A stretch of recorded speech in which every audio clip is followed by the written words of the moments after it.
മെത്തനോയ്യ 38-ാം എപ്പിസോഡിലേക്ക് സ്വാഗതം.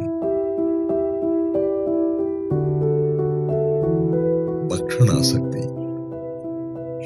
വിശുദ്ധ തോമസ് അക്വീനാസ് ഭക്ഷണാസക്തി നിർവഹിച്ചിരിക്കുന്നത് ആവശ്യത്തിലധികമായി ഭക്ഷിക്കുകയോ പാനം ചെയ്യുകയോ ചെയ്യുന്നതിനോടാണ്. ആരോഗ്യത്തെക്കാൾ ഉപരി ആസ്വാദ്യതയ്ക്ക് വേണ്ടി ആകുമ്പോഴാണ് ഭക്ഷണപ്രിയം ഒരു തിന്മയായി മാറുന്നത്.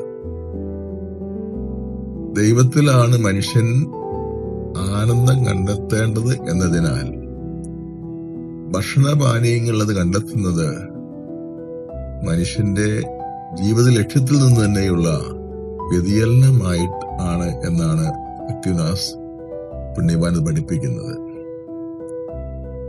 നമ്മുടെ ശൂന്യത നിറയ്ക്കേണ്ടത് ദൈവത്തെ കൊണ്ടാകയാൽ പകരമായി ഭൗതികമായ എന്തെങ്കിലും കൊണ്ട് അത് പരിഹരിക്കാൻ ശ്രമിക്കുന്നത് അനുചിതമാണ് എന്ന് സഭാപിതാക്കന്മാർ പഠിപ്പിക്കുന്നു.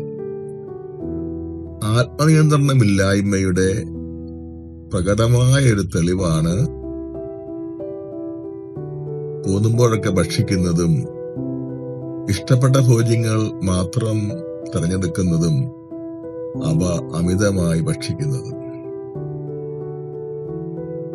ഭക്ഷണാസക്തി മൂലഭാവമാകാൻ കാരണം അത് താഴെ പറയുന്ന തിന്മകൾക്ക് കാരണമാക്കുന്നത് കൊണ്ടാണ്.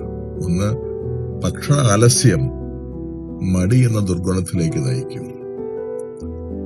അതുപോലെ ഭക്ഷണാസക്തി ജഡിക ആസക്തിയിലേക്കും നയിക്കും.